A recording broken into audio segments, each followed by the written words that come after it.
Anh xin lỗi vì đã bước vào cuộc đời em với tất cả tình yêu mình có, nhưng lại không thể mang đến cho em sự bình yên mà em xứng đáng hơn bất kỳ ai. Anh từng nghĩ mình có thể làm điểm tựa cho em, có thể làm em an lòng khi mệt mỏi.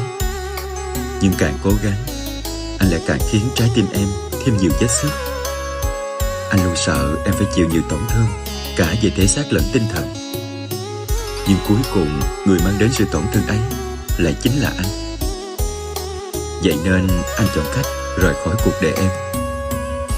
Cuộc tình như bọt nước trôi, tan hợp bất ngờ.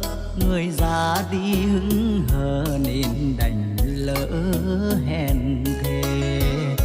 Rượu tình yêu nâng chén ly bôi, uống cạn cho sâu